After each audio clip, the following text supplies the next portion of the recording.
English के लिए जड़ चाहिए, सब्जेक्ट क्या है, ऑब्जेक्ट क्या है, वर्ब क्या है, कॉम्प्लीमेंट क्या है, यू कैसे आया, आर कैसे आया, रोलिंग स्टोन। तो ये फ्रेजल है, वो आपको इतने काबिल बना दूंगा, इतना काबिल सिखा दूंगा कि आप 50 बच्चों को, मैं एक नया बैच लेकर आ रहा हूं, बिल्कुल बेसिक से फाउंडेशन क्लास का, बिल्कुल विजय बैच का नाम भी है विजय बैच। उस दिमाग पे जितना पैसा लगाओगे ना, ये सब इन्वेस्टमेंट है, ये देगा कहीं से। एक बार अंग्रेजी पढ़ लोगे ना, 10 बच्चे को पढ़ा के भी लाखों कमा सकते हो।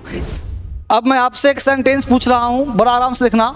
ये सेंटेंस है कि मैं कोई ऐरा गहरा नहीं हूं, आपसे मैं बात कर रहा हूं, मैं कोई ऐरा गहरा नहीं हूं। आप इंग्लिश बोलना चाहते हो ना, तो ऐसे सेंटेंस, ऐसे फ्रेज को मात्र 20 दे रहा हूं। इस 20 फ्रेज को ना भी याद कर लो और आज से ही गुनगुनाओ। इंग्लिश में बोलना हो, लिखना हो, सीखना बहुत आसान होगा।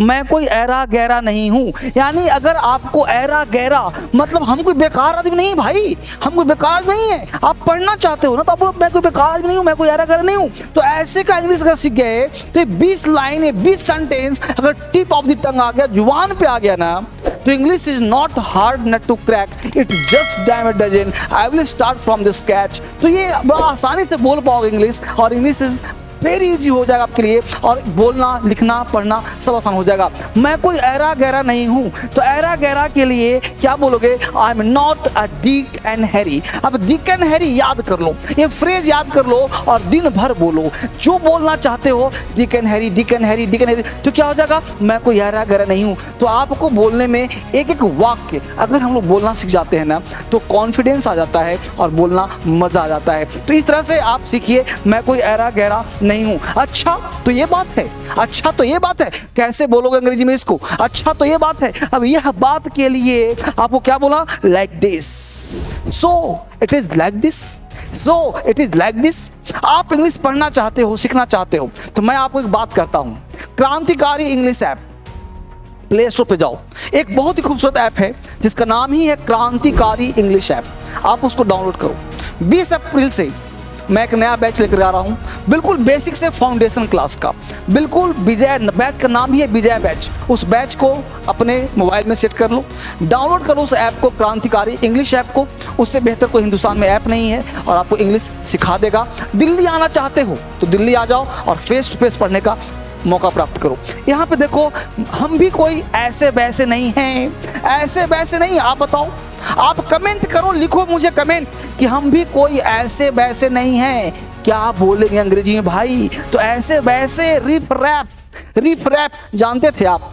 बताओ, रिफ रैप जानते थे कि ऐसे वैसे अंग्रेजी क्या हो? रिफ रैप यानी we are not riffraff, we are not riffraff, I am not riffraff, you are not riffraff. तो इस तरह से बोलोगे रिफ रैप, रिफ रैप, तो क्या हो जाएगा? ऐसे वैसे नहीं है। ध्यान मत भटकाओ, फ्रेज याद कर लो। मात्र 20 दे रहा हूं, इस 20 को बोलो। कल फिर दूंगा, फिर दूंगा, बेसिक भी पढ़ाऊंगा, अप्लाइड भी पढ़ाऊंगा, प्रैक्टिस भी करवाऊंगा, तभी तो इंग्लिश आएगा। तो हम भी ऐसे वैसे नहीं हैं, we are not riffraff, we are not riffraff, तभी इंग्लिश आएगा, आपको समझ बेहतर आएगा। कुल मिलाकर बातें, अब ये तो आप सबको आता होगा, कुल मिलाकर तो सिखाया होगा। तो कुल मिलाकर बातें हैं, क्या बोलोगे? Sum and substance, sum and substance, sum and substance is that, sum and substance is that. तो sum and substance is that, तो ऐसे बोलोगे ना तो मजा आ जाएगा। और एक एक सेंटेंस को बोलो, अभी सिखा रहा हूं, एक एक वाक्य को बोलो। तुम तो बेपैंदी का लोटा हो, बेपैंदी का लोटा है तो हर व्यक्ति याद किया, और rolling stone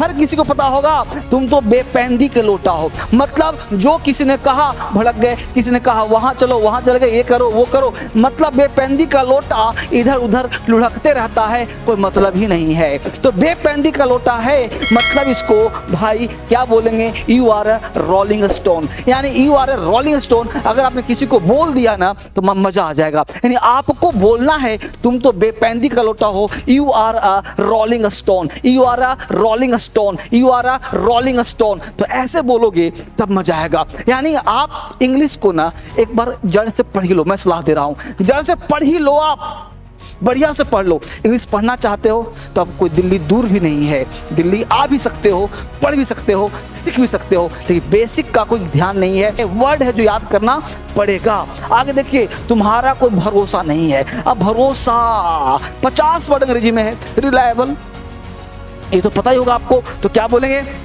you are not reliable, you are not reliable. तो होता क्या है कि जब हम इंग्लिश बोलना चाहते हैं, जब हम पढ़ना चाहते हैं, तो ऐसे कुछ वर्ड्स कुछ सेंटेंस में डालने के बाद वो सेंटेंस में अलंकार आ जाता है जिससे बोलने में मजा आता है। तो ये सेंटेंस तुम्हारा कोई भरोसा नहीं है, ऐसे बोलो मजा आ जाएगा। इसमें मेरा क्या कसूर है, इसमें मेरा क्या कसूर है, जब बोल के देखो कितना मजा। What's my fault in it, What my faults, देखो what my fault it in, यानी इसमें मेरा क्या फॉल्ट मतलब कसूर, मेरा कोई दोष नहीं है। तो what's my fault in it, तो इस तरह से आप बोलोगे तो मजा आ जाएगा। यार नहीं बोलते वह तो बड़ा लीचड़ आदमी है, लीचड़ है, स्लगिश, मतलब वह तो लीचड़, यानी ऐसे ऐसे शब्द मैं आपको दे रहा हूं जो आप डेली यूज में बोलते हो, वह तो बड़ा ही लीचड़ आदमी है। अभी फ्रेजल वर्ड्स अगर आपने याद कर लिया तो बोलने में ना बड़ा मजा आएगा। आप कमेंट कर रहे हो कि नहीं कर रहे हो? एक चीज बहुत शिकायत रहती है, आप लाइक नहीं करते हो। जब आपको अच्छा लगता है ना तो धर्मेंद्र सर को लाइक्स किया करो। मुझे लगता है कि जब लाइक्स कर देते हो तो आप सब क्लासरूम में आके बैठ गए हो। जब आप शेयर करते हो तो लगता है कि और दोस्तों को सिखा रहे हो, और जब सब्सक्राइब करते हो तो लगता है कि आप मेरे पक्के विद्यार्थी, मेरे पक्के दोस्त, मेरे पक्के हम सफर बन गए हो। और जब आप सीखते हो तो बहुत मुझे आनंद आता है। जब कमेंट लिखते हो, आपका कमेंट पढ़ता हूँ तो बहुत अच्छा लगता है मुझे। तो इस तरह से आप सब काम करें ताकि धर्मेंद्र सर को अच्छा लगे, तभी तो दिल से दिल का तार जुड़ेगा, तभी तो मजा आएगा। इस तरह से काम करोगे तो मजा आएगा। तो इससे क्या होगा, he is very sluggish, he is very sluggish. अब स्लगिश वर्ड याद करना है, स्लगिश का मतलब लीचड़, स्लगिश का मतलब लीचड़, कामचोर, बकवास, इस तरह से आपको याद करना है। इसमें तेरी तौहीन, इसमें तेरी तौहीन क्या है, तेरी तौहीन, तौहीन का मतलब होता है मजाक उड़ाना, घटिया हो जाना, बकवास हो जाना। तो what's your insult in it, what's your insult, insult का मतलब कह सकते हैं अपमान। इसमें तेरी क्या अपमान है, यहाँ पे तेरी भी कर सकते हैं, कोई दिक्कत नहीं। तो इसमें तेरी तौहीन क्या है, व्हाट्स योर इंसल्ट, बस बोलो तो what's your insult it in, इसमें तेरी क्या तौहीन है। तो इस तरह से आपको याद करना है। वह तो बड़ी नखरेबाज है, बड़ी नखरेबाज है। अब इस नखरेबाज का अंग्रेजी क्या होगा, वह तो बड़ी नखरेबाज है। अब नखरेबाज का अंग्रेजी क्या हो, कम ऑन आप जरा टाइप करो। अगर नखरेबाज वर्ड होता क्या है कि while speaking we are unable to find the particular sub so that we can't speak English, so we have to learn these particular words and we are able to speak after learning these words. तो इस words को पहले at first you should memorize the words, then you apply while speaking. जब बोलो तब इसको apply करो, पहले इसको मेमोराइज करो। तब मेमोराइज करोगे then you speak. She is very coquettish. coquette का मतलब होता है अपने सौंदर्य से आकर्षित करना। वह महिला जो अपने सौंदर्य से पुरुषों को आकर्षित करती है उसको कोकेट कहते हैं। कोकेट, कोकेट, कोकेट मतलब अपने सर से। तो सी इज वेरी कोकेटिस, नखरेबाज है, नखरेबाज महिला है, कोकेटिस है, कोकेटिस है। बस समझ पा रहे हो? इस तरह से इसको याद करो।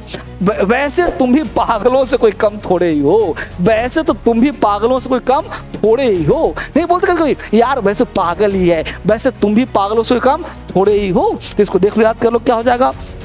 You are not less than fool, कितना सिंपल है। You are not less than fool मतलब तुम पागलों से कम नहीं हो। You are not less than fool, you are not less than fool, fool मतलब बेवकूफ, पागल। यहाँ पे कहने का सेंस है कि तुम भी बेवकूफ आदमी हो। अगला कह रहा है मैंने इस बात का कोई ठेका थोड़ी ले रखा है। मैंने, आप बोलते हैं गुस्से में कभी, मैंने इस बात का कोई ठेका थोड़ी ले रखा है, मैंने इस बात को ठेका थोड़ी ले रखा है। तो ठेका ले रखना, ठेका मतलब हमरा इसमें कोई रिस्पॉन्सिबिलिटी नहीं है भाई, हमने जो काम किया है मेरा कोई रिस्पॉन्सिबल नहीं है। तो इससे क्या बोलेंगे, आई am not responsible for it.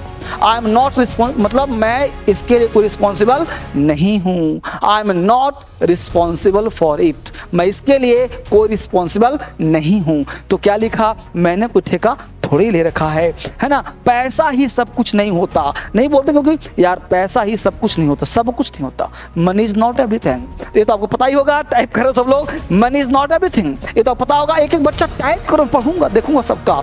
एक एक बच्चा टाइप करो, लाइक करो। और 20 अप्रैल से जो नया बैच शाम को 6 बजे का बैच है, ऑनलाइन प्लस ऑफलाइन, जो ऑफलाइन पढ़ाऊंगा उसी को ऑनलाइन भी आपके घर में भेजूंगा। आप अपने मोबाइल पर क्रांतिकारी English app, DSL learning app सबको डाउनलोड कर लो। 2 ऐप अपने हैं, सारे ऐप पे क्लास चलेगा, लाइव जो पढ़ाऊँगा ऑफलाइन वही चीज़ आपके लिए दे रहा हूँ ये बैच शाम को 6 बजे। क्योंकि आप वर्किंग हो, काम करते हो, होम मेकर हो, खाना बनाते घर पे हो, या फिर आप स्टूडेंट हो, शाम में फ्री हो जाते हो, तो आपके लिए बैच दे रहा हूँ। पढ़ना ज़रूर, सीखना ज़रूर। 2-3-4 क्लास बेसिक कराऊँगा, जड़ सिखाऊँगा, उंगली पकड़ के सिखाऊंगा। और अमेजॉन फ्लिपकार्ट देखना कोई आपके लिए कोई बेहतर बुक है क्या, DSL क्या क्या किताब ला रहा है, अमेजॉन फ्लिपकार्ट पर चेक करना, सारा चीज़ देखना, सिनोनिम्स, एंटोनिम्स, SSC के लिए, सारे एग्जाम के लिए, हर चीज़ को आप पढ़ने का प्रयास करना, सीखने का प्रयास करना। आगे देखो, भाग्य भी कोई चीज़ होती नहीं, भाग्य भी कोई चीज़ होती है, किस्मत, भाग्य भी कोई चीज़ होती है। तो याद कर लो, fate is also something, fate किस्मत। तो फेट को याद कर लो, भाग्य मतलब फेट, तो फेट इज ऑल्सो समथिंग। तो ये चीज आपको याद कर लेना है, आसान है। इसमें बुरा मानने की क्या बात है भाई, इसमें बुरा मानने की क्या बात है। What is there to mind, mind का मतलब होता है ध्यान देना, दिमाग में रखना। इसमें बुरा मानने वाली क्या बात है, व्हाट्स देयर टू माइंड, इसमें बुरा मानने की क्या बात है। वहम की तो कोई दवाई नहीं, वहम मतलब शक, वहम का मतलब शक, यानी शक की कोई दवा नहीं है। सही बात है, बहुत लोग शक करते रहते हैं, वो चली गई, वहाँ है, उससे बात कर रहा था, जरूर मेरे बारे में बोल रहा होगा, शक, डाउट। आप डाउट करते हो, अपने ऊपर भी डाउट करते हो, इसकी कोई दवा नहीं भाई। तो शक की कोई दवा नहीं है, no solution for doubt, doubt की कोई दवा नहीं है, नो सॉल्यूशन फॉर डाउट। इसमें तुम पर क्या फर्क पड़ता है, तुम पर क्या फर्क पड़ता है, क्या है, what does it make difference, फर्क पड़ता है। तो what does it make difference to you, इसमें तुम पर क्या फर्क पड़ता है। ये सब स्क्रीनशॉट ले लो, इसमें मेरे पर कौन सा फर्क पड़ता है। सेम चीज है ना, it doesn't matter to me, इसमें मेरे पर कोई फर्क नहीं, but it doesn't matter to me, इसमें मेरे पर कौन सा फर्क पड़ता है। आज मैं सेंटेंस आपको दे रहा हूं, भगवान आपकी जरूर सुनेगा, बोलते नहीं है, भगवान आपकी जरूर सुने। कहाँ ध्यान है बेटा, इसको याद कर लो, ये 19-20 सेंटेंस दे रहा हूं, आपको याद रहेगा। भगवान, God will grant your prayer, grant your prayer, grant word है, God will grant your prayer, God will grant your prayer, भगवान आपकी जरूर सुनेगा। ये जरूर याद कर लो, आपके काम आने वाला है। तुम्हें डर किस बात की है भाई, क्यों डर रहे हो, तुम्हें डर किस बात की है, तुम्हें डर किस बात की है। देखो क्या कर रहा है, what makes you terrified, what makes you terrified, या what makes you afraid. Afraid मतलब भी डर हुआ, टेरिफाइड मतलब डर हुआ, तुम्हें डर किस बात का है। एक बात याद करो मेरे दोस्त, आपको इंग्लिश में परेशानी है तो एक सलाह मान लो मेरा, और वो सलाह ये है कि शुरुआत करो बेसिक रीडिंग बुक से। बिल्कुल अमेजॉन फ्लिपकार्ट पे, दिल्ली में भी आपको नंबर चल रहा है, इस पे कॉल करो, बात करो मेरे से, कहाँ समस्या इंग्लिश में है, इंग्लिश में कोई भी डाउट है ना, तो आप बेसिक इंग्लिश का बुक ले लो जो कहानी की तरह है। आप टोटल 12-15 किताब है DSL का, वो सब किताब अपने पास रख लो, सारे किताब मंगा लो अपने पास, और हर किताब को बारीकी से जैसे पढ़ाता हूँ क्लास में पढ़ो। एक बार क्लास ले लो, कंप्लीट, लाइफ टाइम टेंशन मुक्त। पढ़ने पे खर्च कर रहे हो, इसे वेस्ट नहीं इन्वेस्ट कहते हैं। दिमाग पे जितना पैसा लगाओगे ना, ये सब इन्वेस्टमेंट है, ये देगा कहीं से। एक बार अंग्रेजी पढ़ लोगे ना, 10 बच्चे को पढ़ा के भी लाखों कमा सकते हो। क्या 50 बच्चों को पढ़ा करके भी आप एक पैसा कमा सकते हो। आप जॉब करना चाहते हो, आप क्यों जॉब करना, पैसा कमाने के लिए ना, तो इंग्लिश ऐसा ट्रेंड कर लो, इतना बेहतरीन कर लो कि आपका इंग्लिश इतना स्ट्रांग हो कि जीवन में कभी आपको भूखे न रहना पड़े। यानी आप बच्चों को, बड़ों को सिखा करके भी आप अर्न कर सकते हैं। तो मेरा सलाह मान लो, एक बार इंग्लिश सीख लो तरीके से, ताकि आपके अंदर कॉन्फिडेंस आ जाए, बोल्ड हो जाओ, और फिर आप कह सको, yes I can speak English, yes I will speak English, yes I have to speak English, it's my compulsion, nobody can stop. Clear? तो आपको कोई रोक नहीं सकता है। You are able to speak English, I will make you speak English, so it's my promise to you. Thank you very much, bye bye, take care.